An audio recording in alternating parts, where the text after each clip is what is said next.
This is the Christian Circle podcast, and you're listening to Pamela Fernandez, where we have conversations about Christian living. Here's the show. Charles Johnston, and I'm a regular contributor on the Christian Circle podcast. I'm a writer and a blogger. My website is nowthatimcatholic.com, and I have a Facebook page by the same name. And also my first book came out a couple months ago, Mass. It's available on Amazon. Okay.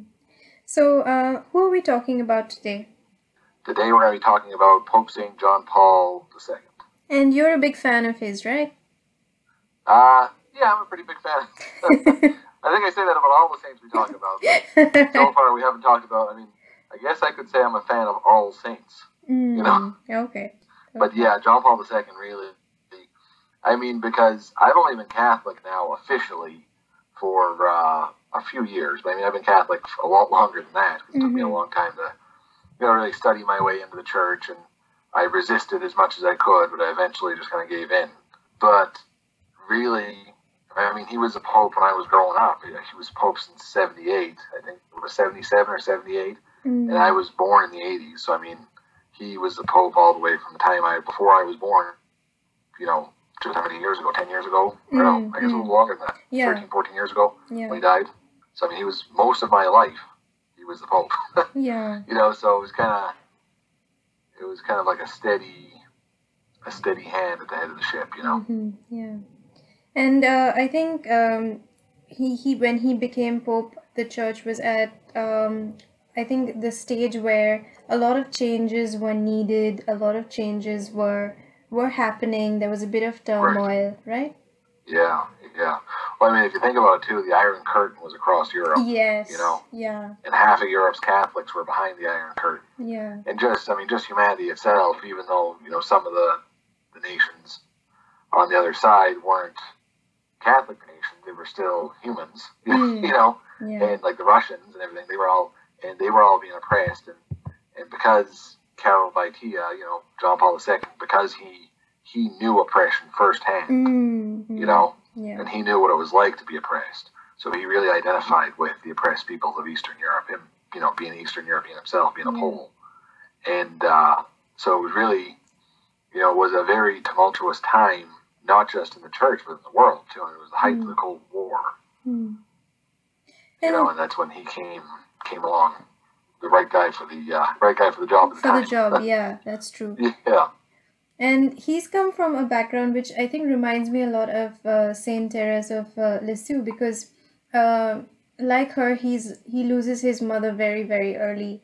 And he loses several members of his family early in life, and you find that his childhood is quite painful, actually. Yeah, well, when he was coming of age, I can't remember exactly when he was born, but he was a young man when the Nazis invaded Poland. So you got, on one hand, you got the Nazis, and the Nazis and the Soviets just kind of like split Poland in half in 1939. Yeah. And then the Nazis occupied it and just completely devastated the country. And then after the Nazis leave, then you got the Soviets come right in on top of them, who were just as bad. Yeah. So it's like you couldn't catch a break. The Poles never could catch a break, it seemed. But the thing is, they were so resilient too, because they're so faithful. And Poland is like a vibrantly Catholic country, Very, whereas the rest of Europe is just fallen by the wayside. Even Ireland. Look at Ireland. What's happened just in this last year. Yeah. So you really gotta tip your hat to the Poles. They've known nothing but suffering for 100 years, and look at how faithful they are. So I think it's inspiring. But he came from that background, the same as all the other great Polish saints. He's not actually somebody who admits to always wanting to be a priest, right? He himself said that it was a great mystery, and he's had good role models. Like he had a father who encouraged him in his faith. He's had mentors, bishops. So this is a man who chose his vocation, but still mysteriously was called by God. Right, yeah, because a vocation is being called to a task, So that's what it is. That's why so many people go to seminary and don't end up becoming ordained, is because they weren't, they're discerning. Yeah. And that's a problem that a lot of culture, the culture has today is because vocation, not just the priesthood's a vocation, but marriage itself is a vocation. Yeah, yeah. And a lot of people don't discern their vocation to marriage; they just assume. Yeah. Yes. And that's a problem. Or just assume not to get married too. Cohabitation is like almost 90% in the West. But he was called to the priesthood. He was an actor. Yeah. And he had a whole little acting troupe, an underground acting troupe, and they'd play out Polish, kind of folk stories, So because that was one of the things that the Nazis purged immediately was the Polish intelligentsia, like the writers and poets and the artists and stuff, to try to destroy Polish identity. So he kind of kept that alive, him and his little acting troupe, during the war. One of the things that I think is really impressive about John Paul II, a lot of things that he done was impressive. Yeah. So it's hard to, he was Pope from late 70s till 2004, I think it was.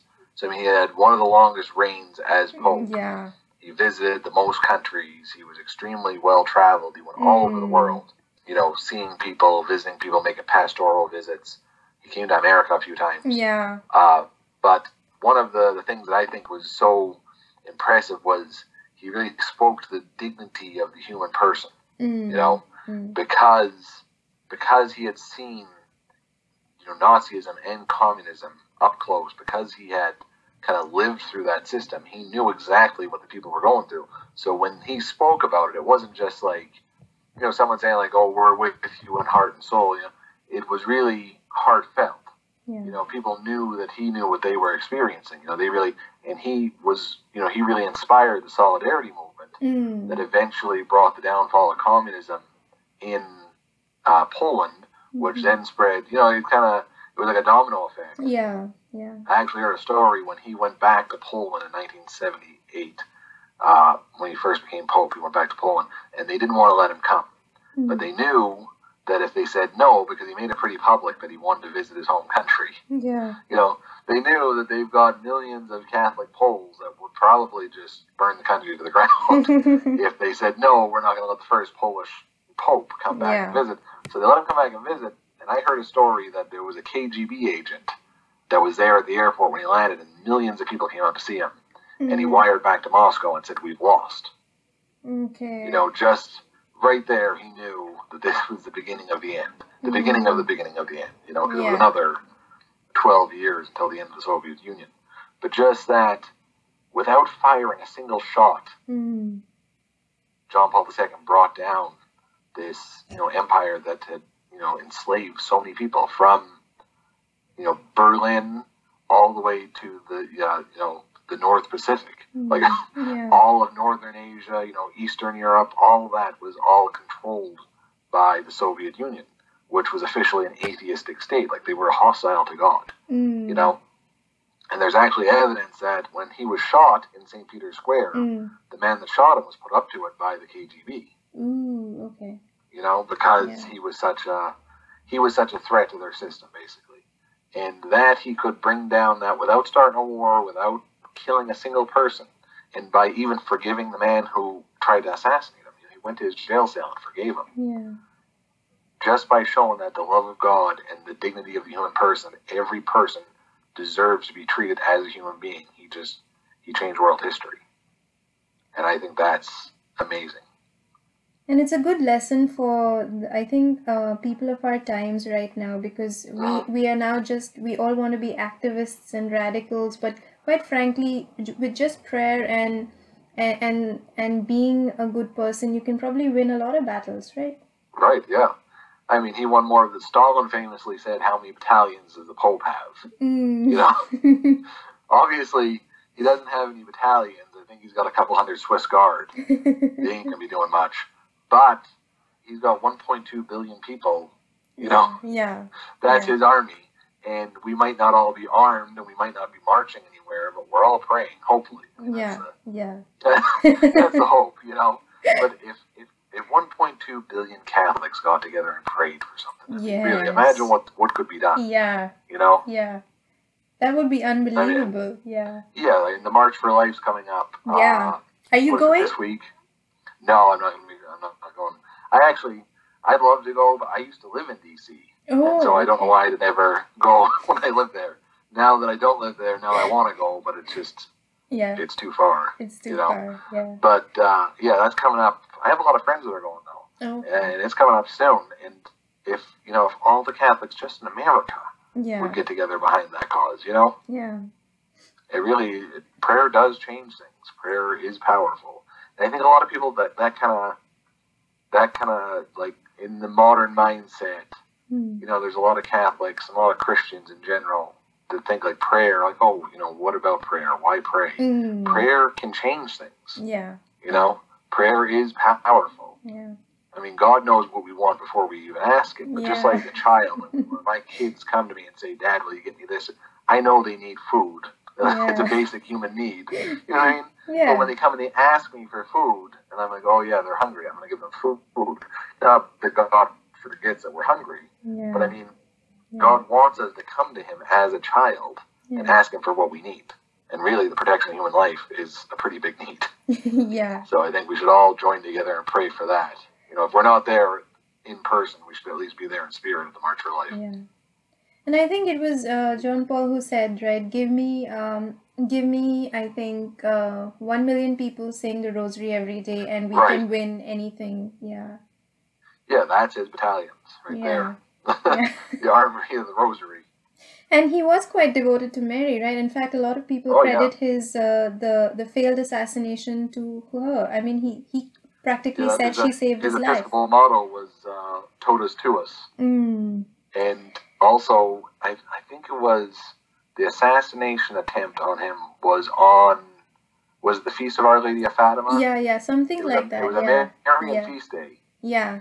That's why if you look at a lot of it was Our Lady of Fatima because they just installed a statue of Our Lady of Fatima in my parish. Okay. And in her crown, there's a bullet, and that represents the bullet because after he was shot, I guess the surgeons took the bullet out of him, and he placed it in her crown. I don't know if it was I think it was at Fatima.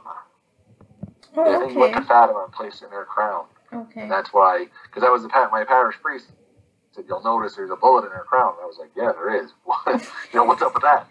And he explained that's because John Paul II took the bullet and placed it because he credited the survival of the intercession of the Blessed Mother. And what about his work at the Second Vatican Council? Now, I know a lot of people are going to be divided on this because there are lots of fans of various branches of Mass.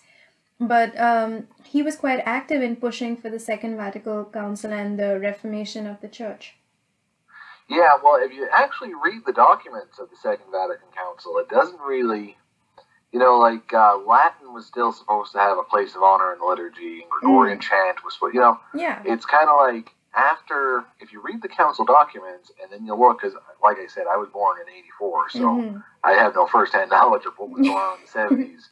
But from what I understand, talking to some old school Catholics that have been around, the 70s was a crazy time when people were trying to implement the changes from the council, And it seemed like, just by looking back at it and looking through the documents and stuff, that the church, swung far one way, Okay. Like they said, we're too closed off, we're too closed-minded, so let's just throw the doors wide open and throw out tradition altogether, and just completely and that's where you see, pictures of, clown masses and things like that.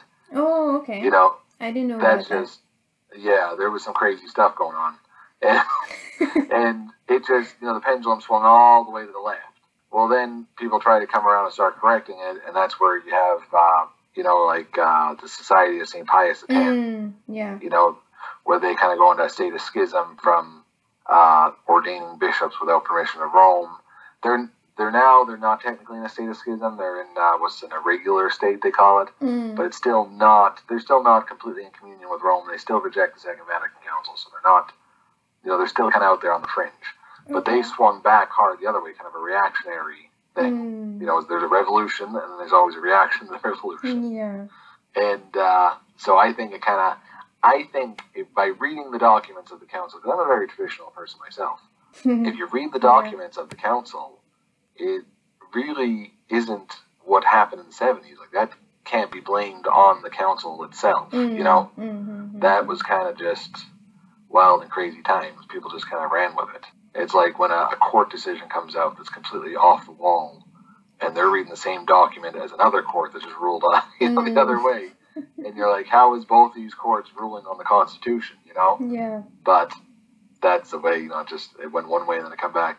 But I think, it's kind of settling down. It takes a while for councils, really. I mean, between First Vatican Council and the Second Vatican Council was 110 years, I think. Yeah. So it takes a while to kind of find their equilibrium, I guess you call it. And I think we're in a state of equilibrium right now, except for the clamor for various different versions of the past coming back now. Right. Yeah, I mean, you got the extraordinary form and the ordinary form. I think as long as the liturgy is reverently celebrated, I don't think ordinary or extraordinary. I see in the future eventually. Now people might want to crucify me for this, but I see that the two will probably be reconciled and there'll only be one form of the Mass in the Western Rite. And it'll probably be a very reverent in English or in the vernacular, but more like the extraordinary form. Yeah. But if you see growth in parishes are all either extraordinary form parishes, that's true, or parishes that have a very reverent ordinary form. That's true, The parishes that have the old 70s folk music, and like they're not very, I mean, when you go into it sometimes, like when I'm traveling around and I go into a parish, you can just kind of tell what the liturgy is going to be like when you go in and like they don't have the Stations of Cross on the wall, they don't have pews, they have just like folding chairs. Like there's a certain, I went to one church on my travels and there was no kneelers because they didn't want anyone to kneel. Oh, okay. Oh, okay. And I was like, what's up with this? Yeah. And they were like, oh, we don't kneel anymore because, that got through out with the Second Vatican Council. I was like, have you guys been to any other parishes in the past 50 years? That didn't, what are you guys smoking here? But, yeah, they got a little too much incense going on. Or no incense, that was the problem. But you can just kind of tell, and like I said, I think it's eventually gonna kind of come together into one form, not the ordinary or extraordinary, but it's gonna be a very reverent, because that's what this younger generation, of which I'm kind of on the older edge of, they want reverent liturgy. They flock to the Latin Mass. Yeah. And that's what they want. I went to, at my parish, they have a teen mass on Sunday nights. It's the Life Teen Mass. And I just assumed teen mass was going to be very, I don't know how to put it, like childish. Or, I don't know, like I thought it was going to be like a kids choir. And my son was in the hospital a couple months ago, and I thought I missed the 9, I missed the 11. I didn't think he was getting out that night. But then they just released us at 4 o'clock. I said, okay. So I dropped him off with my wife at home, and I got his dinner and everything. And I said, I got time to make the 5 o'clock mass. It's a teen mass, but, mass is mass, and I'll go. And I went to it. They chanted Gregorian chant during the communion.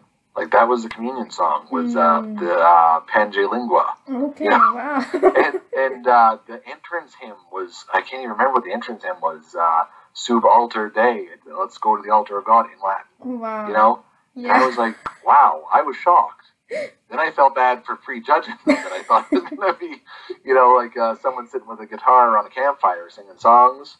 Yeah. So it was completely different, but that's what the younger generation wants. They want that reverent liturgy. There was actually incense being used too. Yeah. So that's what they want.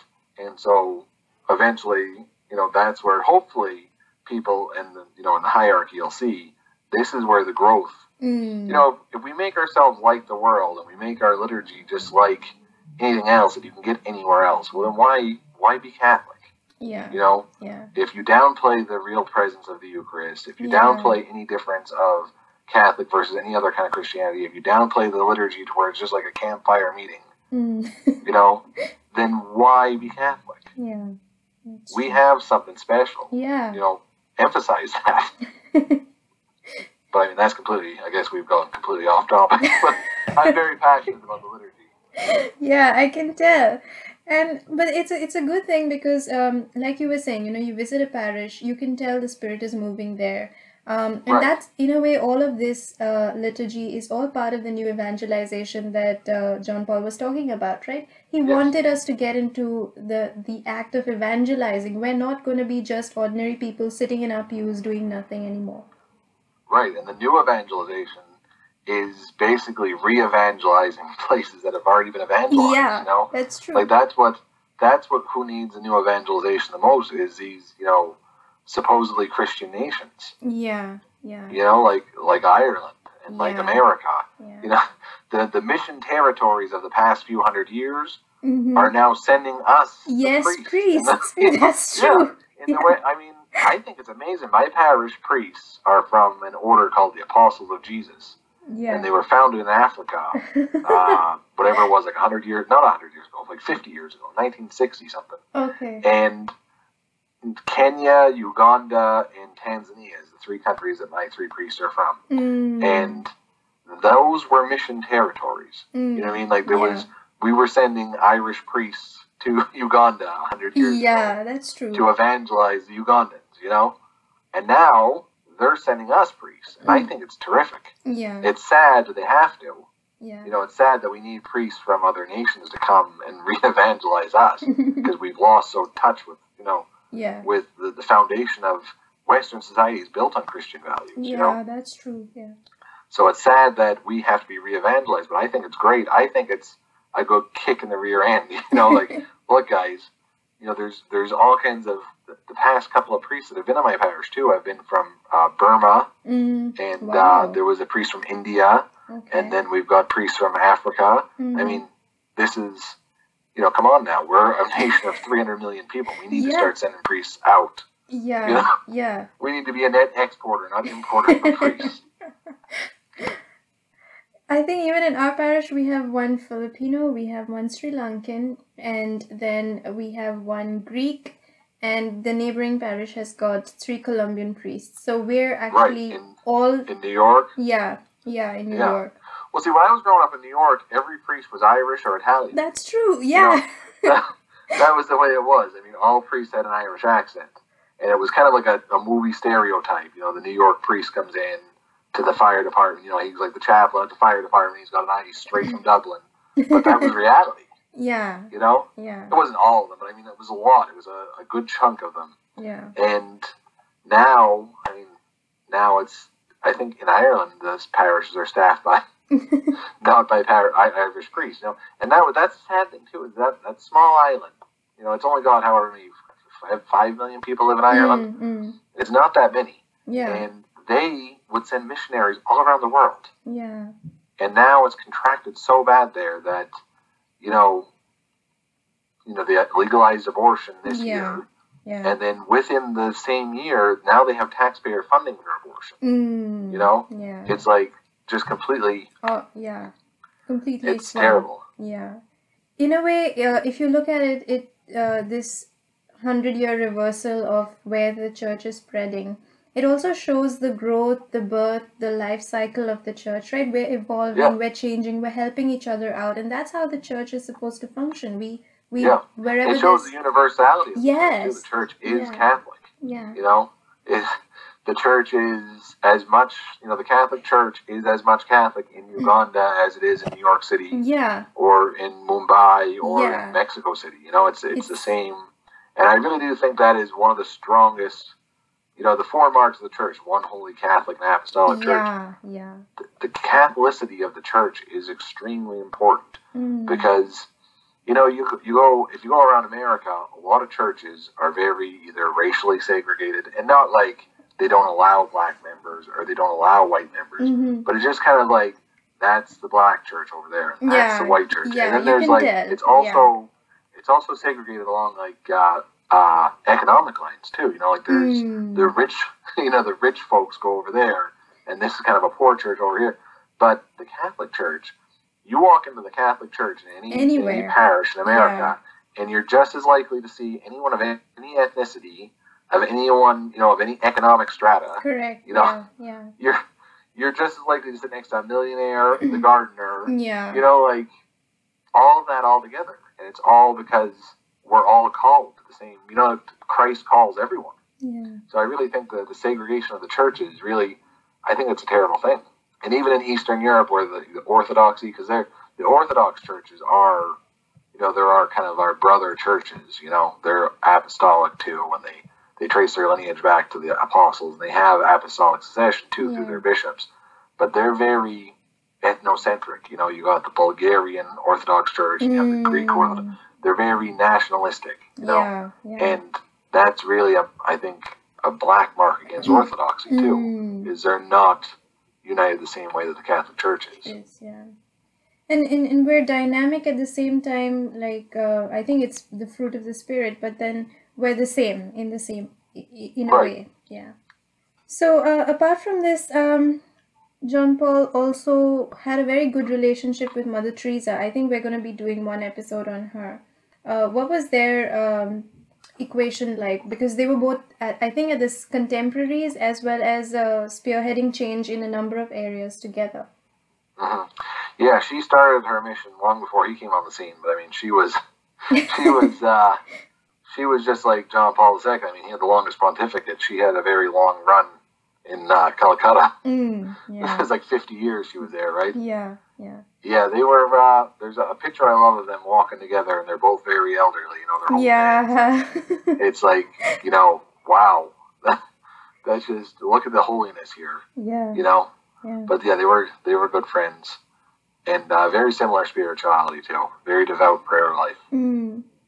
And that's a good thing about saints, right? When they are contemporaries, they are constantly in touch with each other, with about their spirituality, about their mission, about their vocations, all of that stuff. It's not a lonely journey, whatever you're doing. No, yeah. And we're all members of the body, St. Paul said. Yeah. The hand can't look at the feet and say, I don't need you. Yeah. Yeah. And so, yeah, it's all, no matter what you're doing in the church, if you're working towards, if you're working to build up the kingdom, if you're one of the workers in the field, as Jesus said, the harvesters in the field, if you're doing that and you're working to build up the kingdom, your work is just as important as anyone else's work. If you're running the soundboard so that Father's mic turns on and turns off at the right time, so that like when he stands and says, "Pray, brethren," and then his mic isn't working, if you're the soundboard operator and you're doing that, your work is just as important as the usher, as the deacon, as anyone else. Sure. Or if you're working in Catholic media or whatever. Yeah. Whatever you're doing is just as important as anyone else. No matter, we're all in it together. Yeah. No matter how we're small all working towards the same goal. Yeah. So, what about his paper on suffering? Because he of course suffered himself, being going through Parkinson's, but he had a very extensive idea that we should suffer for Christ and suffer with Christ. Yeah, he really took a lot of inspiration from St. Paul's letter, where he said, I rejoice in my sufferings, that I'm building up what is lacking in the body of Christ. When Paul said that he had this thorn in his side, that he prayed 3 times for God to remove it, and God said, no, because in your weakness, my grace is manifest in you. And he said, my grace is sufficient for you. And that's what he said. He said, so I rejoice in my suffering. So what is lacking, because Paul said that, what is lacking in the body of Christ? But what is lacking in the sufferings of Christ, I would say? Nothing's lacking in the sufferings of Christ except for our participation in it. And that's what John Paul II said. That's us taking up our cross and following after Christ. We're participating by uniting our sufferings, however minor they may be, compared to being whipped and marched through the streets of Jerusalem and then nailed to a cross to slowly die by drowning in your own fluids. Our stubbing our toe in the middle of the night is pretty minor. Yeah. But we unite our sufferings with Christ, and it makes them meaningful. Yeah. Suffering can either be meaningless or it can be meaningful. Yeah. And if you unite, if you offer it up, and you hear that all the time, like, offer it up. Yeah. When I first started hearing it, I was like, what are you talking about? Because I never grew up Catholic, so I never heard that before. And I heard it just like 2 years ago for the first time. Well, I said something like, I'm not feeling too good. Well, offer it up. Offer what up? Offer up your sufferings. To who? What are you talking about? And then I kind of had it broke down to me what it meant. And it's really a beautiful thing because you can unite your sufferings with Christ and make them efficacious, make them meaningful. You know, you can offer it as a sacrifice to God, whatever you're going through. Rather than complaining about it, you pray and say, you know, God, I offer this to you, that you can use my sufferings to, you know, further advance the kingdom. And a lot of saints had this idea, right? I think Padre Pio had it, Catherine of Siena. All of these saints had this idea of all the saints that suffered with the stigmata too. They all offered that up. They were so united to Christ that the wounds of Christ actually appeared on their bodies. But yeah, that's what John Paul II, he, like we talked about his upbringing and living under communism and all that, but then also he had Parkinson's for like 20 years. Yeah. You know, and really, I mean, towards the end, it was heartbreaking to watch him. It was also, to watch him. And he would sit there on the papal throne. You know, he had his crozier, and he would like hold on to it. Like it really was a beautiful image, though. Like he's sitting there, he's holding on to the crucifix. You know, like that was the only thing keeping him up. Yeah. You know, and it was like poetic that that's what he's holding on to. You know, but it was sad to watch. It was hard to watch towards the end. How advanced the Parkinson's was. And apart from that, what else? His idea about family. I mean, he was talking about the domestic church in families long before we could even understand how divorces were going to break out as an epidemic in the church. So this man is got vision that was like 20, 30 years ahead. Yeah, he said in that paper, that encyclical that you told me, Familias Consortio. Yeah. That was it. Yeah, he said that the social means of communication. I was like, wow.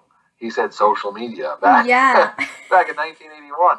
You know, but he said the social means of communication is changing the dynamics of marriage. And it's when you read his papers, a lot of his like encyclicals and stuff, it's like he wrote them 20 years after he actually wrote them. Yeah, that's true. You know, that's how forward thinking they are. Yeah. It's just like Paul VI, Humane Vitae. You know. Yeah.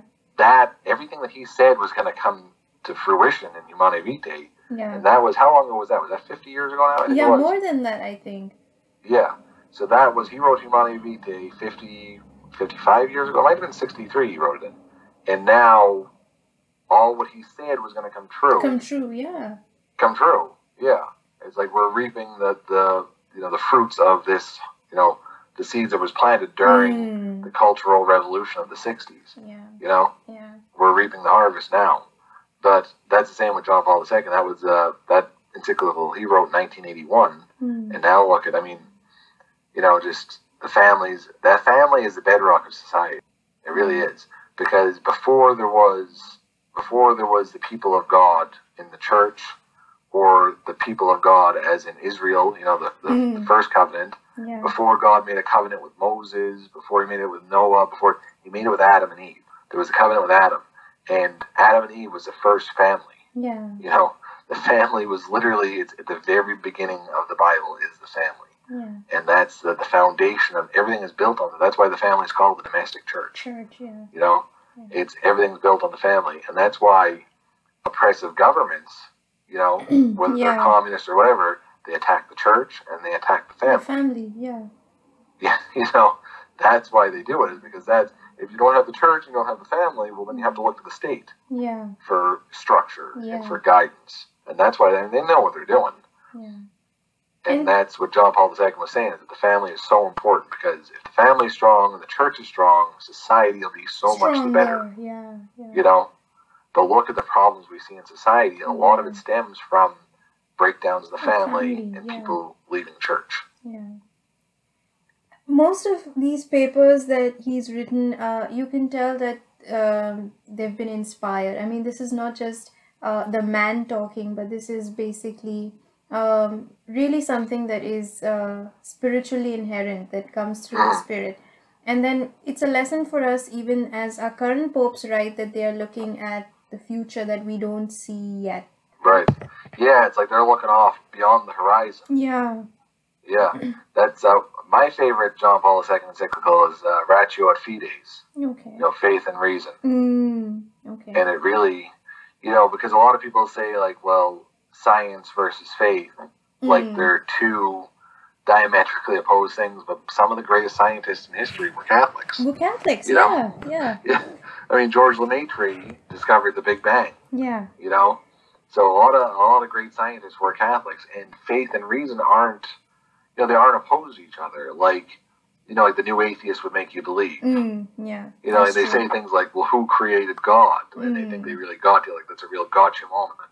And you say, like, well, the very definition of God is something that's outside of time and space. God's not made of matter.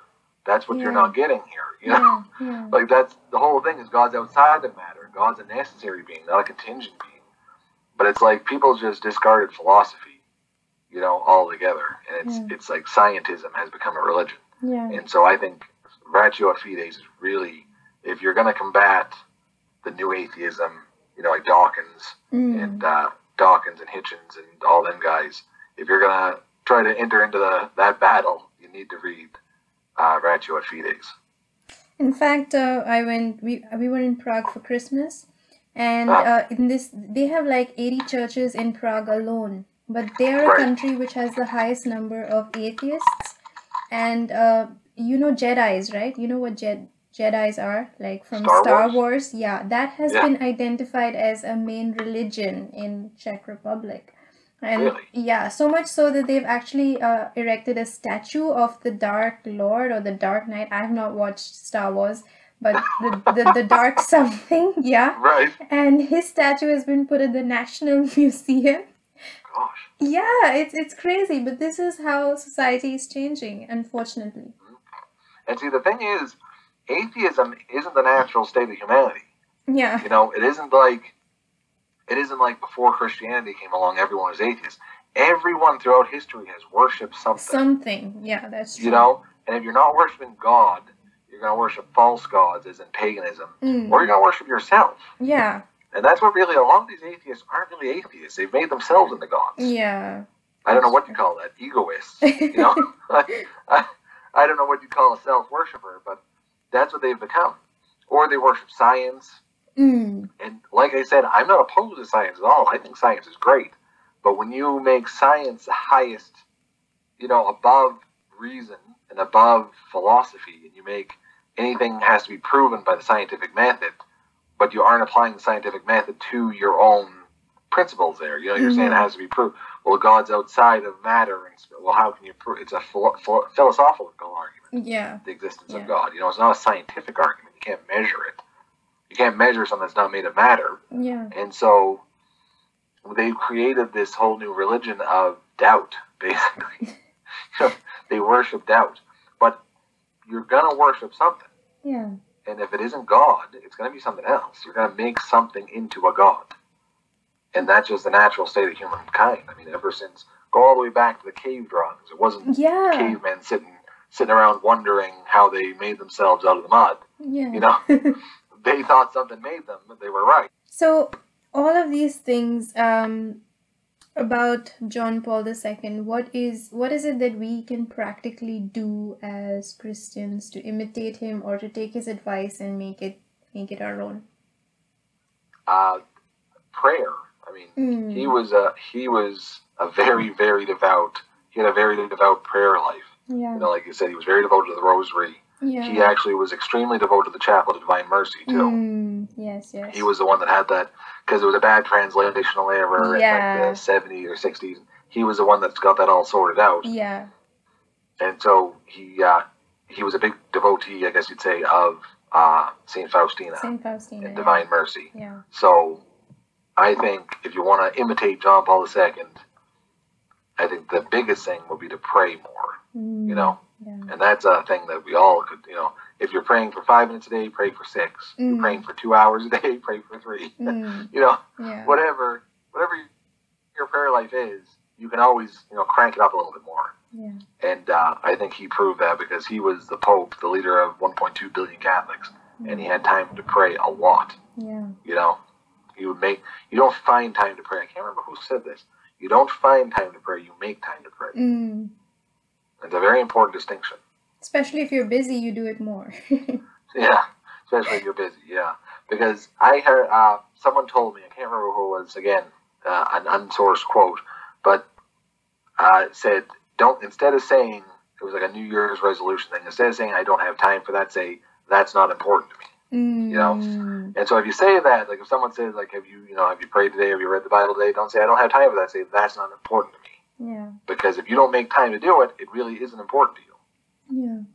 You know, and so I've made more time in my life for all kinds of things because it makes you feel guilty by saying that's not important to me. Well, it should be. Yeah.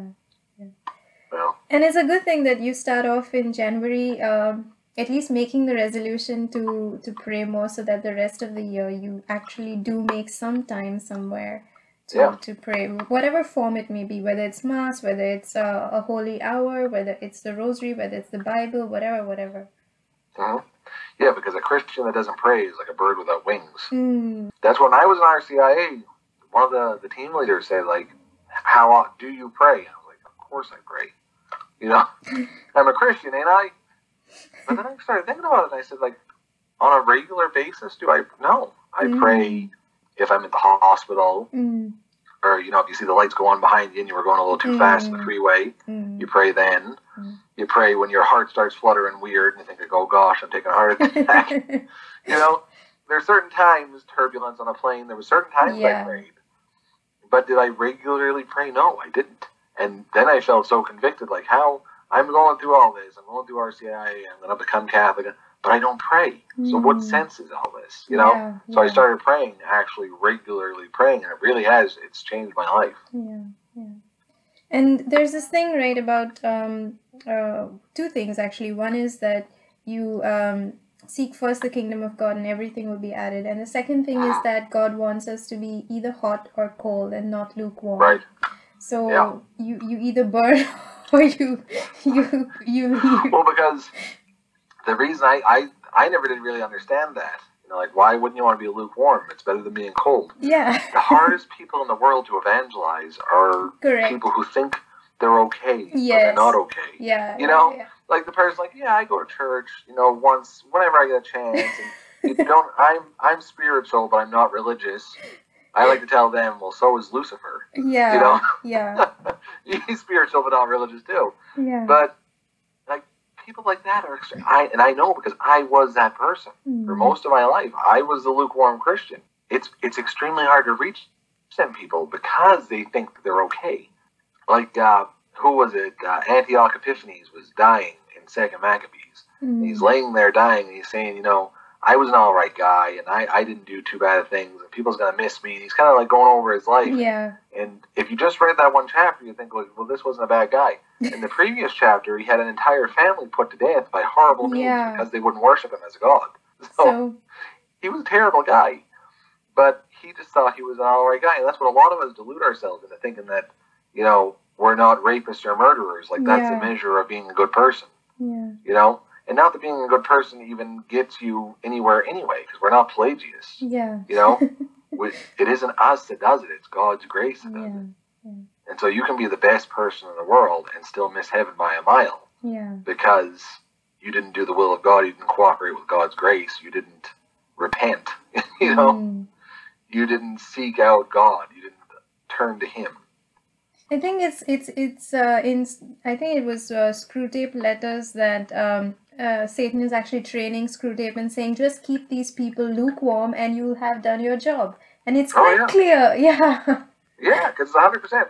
Because you can't, like, and I know from, like I said, from personal experience, people would say to me, like, well, you need to pray more. You need to read the Bible more. Like, oh, no, I'm fine. I read the Bible plenty in church on Sunday. You know, like, and then, like, and I went to church every Sunday. Like, that was the one thing that I stayed in touch with throughout my whole life. I only missed, like, maybe 5 Sunday services. But just being there and just sitting there and not, you know, that's what in Sacrosanctum Concilium, one of the Second Vatican Council documents, it calls for the full, active, and conscious participation of the faithful in the liturgy. Yeah. Just sitting in the pew, that isn't what you're called to do. You're called to be there. You're supposed to pray along with the priest. When the priest says, my sacrifice and yours, you know, you're bringing all of your hopes, desires, wants, and sufferings to the Mass. You know, when he says, pray, brethren, that my sacrifice, which is the sacrifice of Calvary, because he's standing in persona Christi. Yeah. My sacrifice and yours may be acceptable to Almighty God our Father. That's what we're bringing to the Mass. Yeah. And what are we bringing? Are we just sitting there and thinking about our taxes? Or whatever, like the score in the football game? I can't wait to get out of here. Father better not have a long sermon today. Because that's what I done for 30 years. But it's true, and I think one of the things, and I keep saying this, there are certain rules, like I know even today, I mean, we went for Mass, and there are people who will enter Mass after the liturgy is over and still take communion. And the thing is, you should be participating in the liturgy, because that is one of the most important parts of why you're there. Right. Yeah, why are you there? You're there to be present at the representation of the sacrifice of Calvary. Yeah. You're not there just to get like a spiritual pill. Like people take communion like it's some sort of good luck charm. Yeah. And that's a wrong mentality to have. Yeah. You're receiving the body, blood, soul, and divinity of Christ. Be there. Yeah. Both in body and in spirit. But be there. Be present. Okay. So any last words about John Paul? Because I think we covered a lot of things with him. Yeah, we did. There was a book I read back in... I can't remember when it was, like 10 years ago or so. Back before I even started towards Catholicism, I think. And it was called The Pope, the President, and the Prime Minister. And it was about John Paul, Ronald Reagan, and Margaret Thatcher, about how they brought down the Iron Curtain. Okay. It was fascinating. Okay. I definitely recommend that. Okay. And your own book is out now, so where can people find your own book? It's on Amazon.com. It's in ebook, Kindle, and paperback, and it's called The Beauty of the Mass, Exploring the Central Act of Catholic Worship. Okay. And so you're going to help us do a giveaway too, right? Yep. Okay, so for all our listeners, Charles is going to give a free copy. What are you going to do, print or e? Yeah, I'll do a paperback version. Okay, so a paperback version for one of our lucky listeners for our 50th episode, which is going to be in May. So thanks, Charles, for today, and we hope to see you, I think, in March now when we do, I think, the Stations of the Cross. Oh, very good. I look forward to it. Yeah, not a saint for a change. Yeah.